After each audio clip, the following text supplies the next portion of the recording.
must we, putting himself and Aaron in the position that they were doing that mighty miracle for those people. And God did not receive the glory. When pride does not allow you to express that the glory God has just accomplished in you goes to him, you have stolen from God. That glory, that hallowing belongs to him. It's so dangerous. It's so elusive.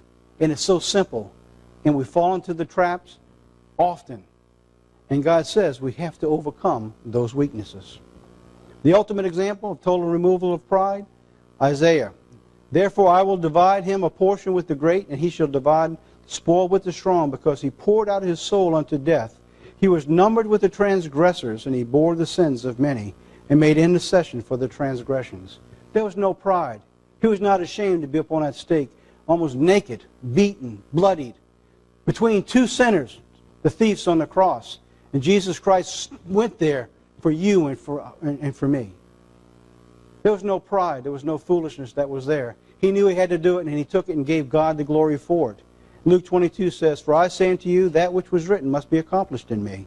And he was numbered among the transgressors. He wasn't ashamed to be around sinners. He wasn't ashamed to be with the publicans. He wasn't ashamed to be seen with a woman who was caught in adultery and loved her enough to say, Go, sin no more, and go on with his life.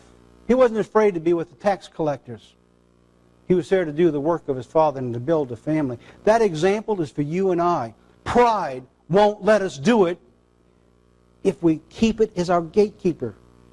It's got to be removed. The Spirit of God has got to come in.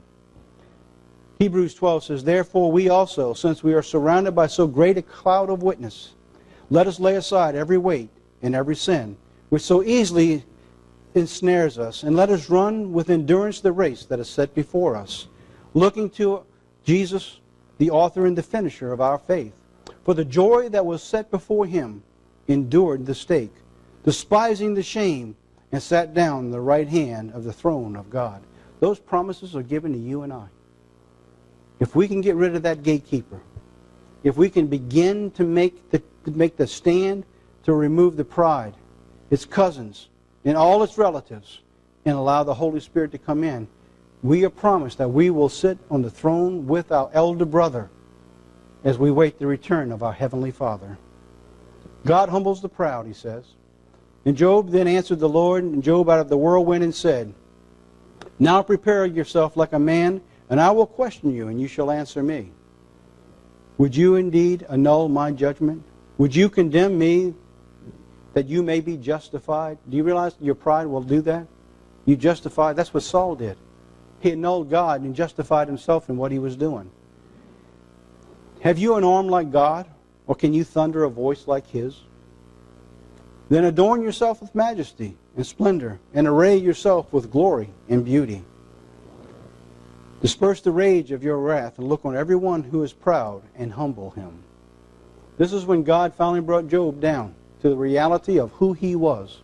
And Job finally saw the problem that he had. And he saw God in a light that he's never seen before. And I believe with all my heart that everyone in this room, if there's a sin that separates from you from God, it's your gatekeeper.